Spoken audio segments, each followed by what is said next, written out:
हरिवंश के चरण कमल सुख भाव जिनको बंदत नित्य ही छैल छवि लो श्याम हरि ऋति अक्षर बीज ऋषि बंसी शक्ति सुवंश नख सुख सुंदर ध्यान धरो सुजय जय श्री हरिवंश।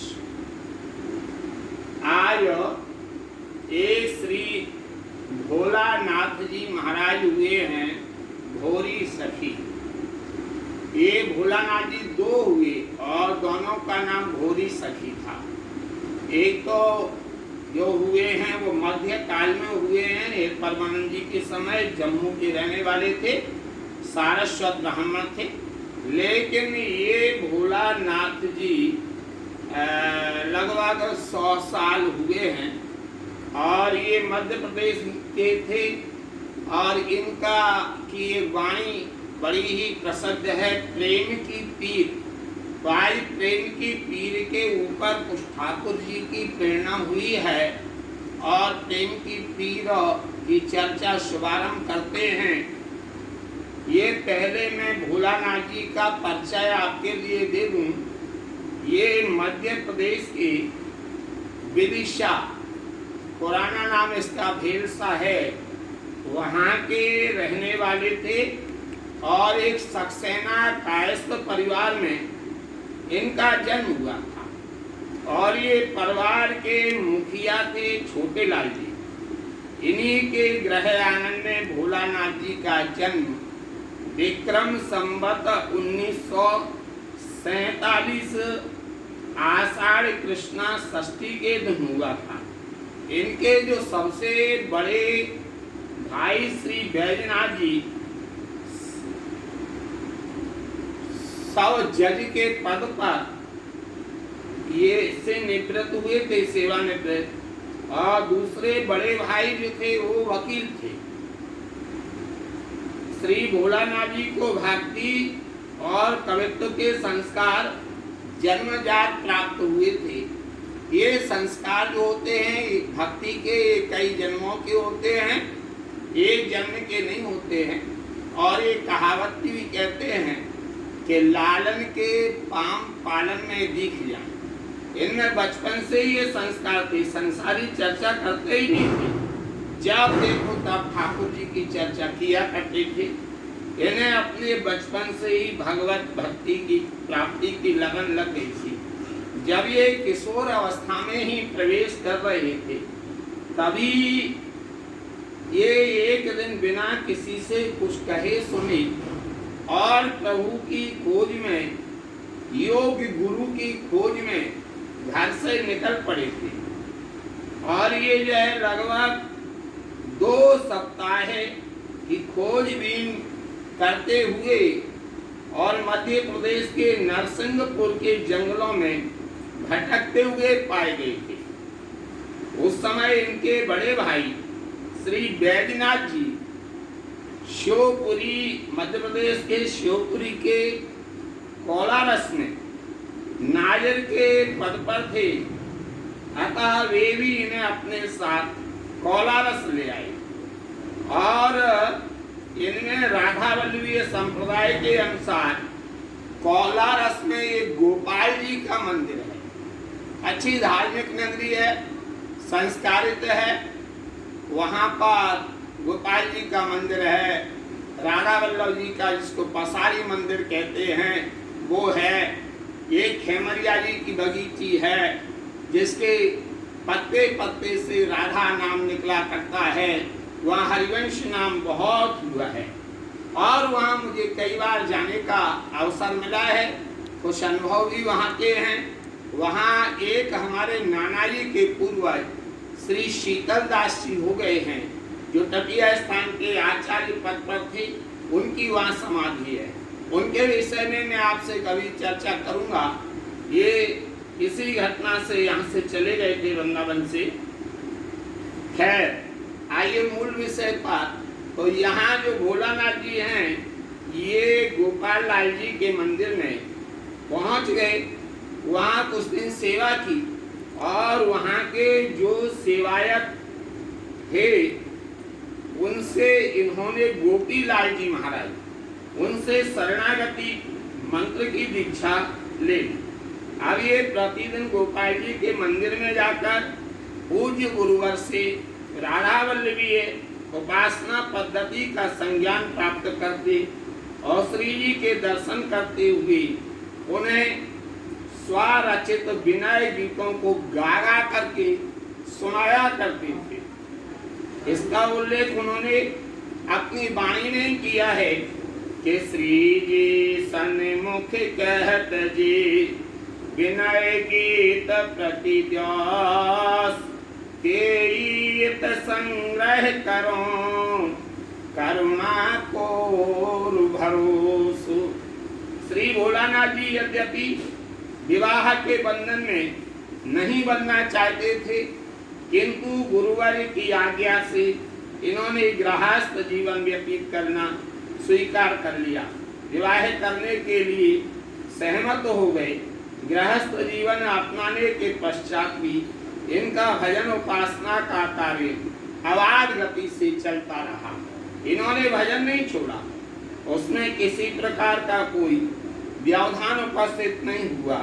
वस्तुतः भागवत कृपा के फलस्वरूप एक भक्त को सभी परिस्थितियों में उसके भजन में अनुकूलता प्राप्त हो ही जाती है। जो देखिए मानव जीवन मिलता है, सुख भी आते हैं दुख भी आते हैं। संसारी लोग दुखों के आने पर घबरा जाते हैं और भजन के मार्ग में लगे रहो तो शक्ति प्राप्त हो जाती है। यदि सुख आते हैं तो संसारी लोग अधिक भूल जाते हैं और भगवत भक्त जो होते हैं वो ठाकुर जी का प्रसाद मानते हैं। श्री भोलानाथ जी ने प्रारंभ में केवल हाई स्कूल तक की ही शिक्षा प्राप्त की थी। फिर बजरंगगढ़, ये गुना जिले में पड़ता है, वहाँ अध्यापन का कार्य करने लग गए थे। किंतु अध्यापन कार्य करते हुए इन्होंने इंटर एवं बीए की परीक्षाएं भी उत्तीर्ण कर ली। इसी काल में इन्होंने अखिल भारतीय रामायण प्रतियोगिता में भाग लिया था और मर्यादा पुरुषोत्तम श्री राम शीर्षक पर एक निबंध लिखा और उस पर इनके लिए उस समय में प्रथम पुरस्कार प्राप्त हुआ था। ये बड़े महान पुरुष थे। श्री भोलानाथ जी की प्रतिभा एवं धार्मिक वैदुष्य से प्रभावित होकर छतरपुर के जो राजा थे, ये विश्वनाथ प्रताप सिंह, ये बड़े साहित्य प्रेमी थे। इनका अपना विशाल संग्रहालय था। इन्होंने अपने पास बुला लिया और इन्हें अपने धार्मिक परामर्शदाता के रूप में नियुक्त कर दिया था। ये छतरपुर में अनेक वर्षों तक रहे। वहाँ इनका कार्य था कि केवल स्वाध्याय करना और निर्दिष्ट समय पर राजा साहब के पास जाकर धार्मिक चर्चा करना। राजा साहित्य प्राचीन धार्मिक ग्रंथों के संग्राहक थे। ये वाणियों को बहुत संजोकर रखते थे। उन्होंने बहुत सी राधा वल्लभी वाणियों का संग्रह भी किया था। श्री भोलानाथ जी को छतरपुर में रहते हुए स्वाध्याय एकांत भजन का परम अद्भुत संयोग सहज ही बन पड़ गया था। ये यहाँ का संग्रहालय बड़ा महत्वपूर्ण है। मुझे यहाँ से एक बार गया था, 7-8 दिन काम किया था, पूरी टीम के साथ गया था। तो वहाँ 5000 पत्रक हस्तलिखित पांडुलिपियों के रूप में लेकर के आया था। ये डिजिटल रूप में लेके आया था। ये जो है बड़ा महत्वपूर्ण ग्रंथालय है। विश्वनाथ प्रताप सिंह इन ग्रंथों को 1924 में जमनाई में बाढ़ आई थी, उस समय ले गई थी। इन्होंने विभिन्न भारतीय दर्शनों के साथ साथ राधा वल्लभी वाणियों का गहन चिंतन मनन अध्ययन अनुशीलन किया। एकांत भजन एवं पद रचना में निरत रहा करती थी। ये जो है छतरपुर में रहते हुए श्री भोलानाथ जी ने वकालत की परीक्षा भी उत्तीर्ण कर ली थी।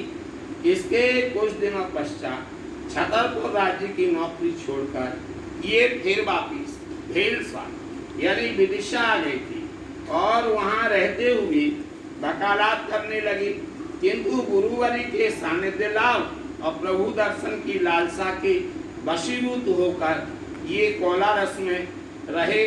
अपने बड़े भाई बैजनाथ जी के पास आकर वकालत करने के लिए लगे।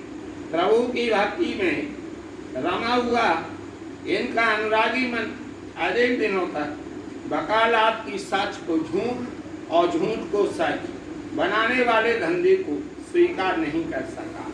अतः इन्होंने उस वकालत के लिए भी त्याग दिया है।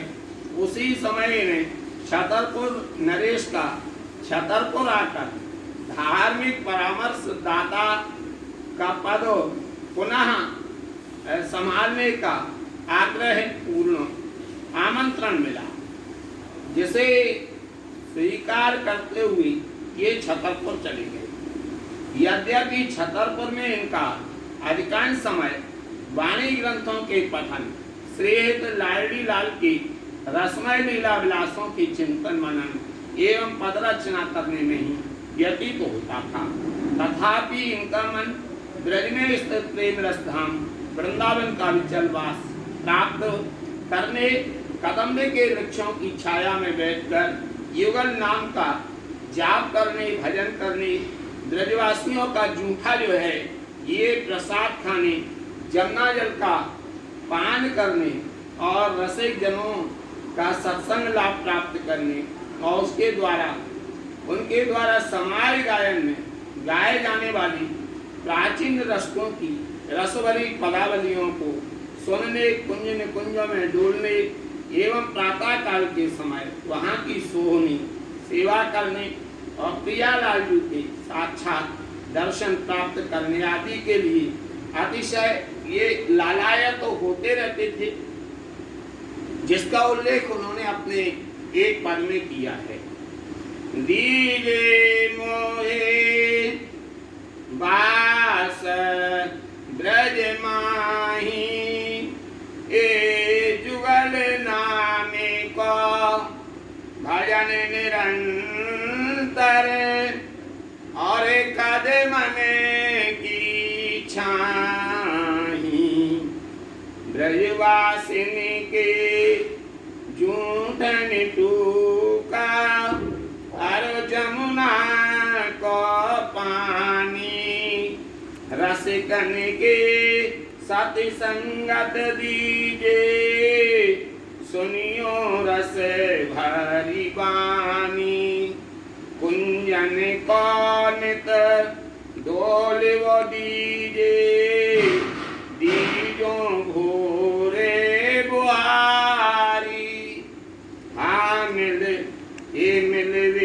की हिय माही चटपाटी प्रीत ही आति भारी कोटि प्राण नित वार वो दीजे देखत चरण छटारी इतनी आस पुजावो प्यारी भोरी बलि बलिहारी भोरी बलि बलिहारी।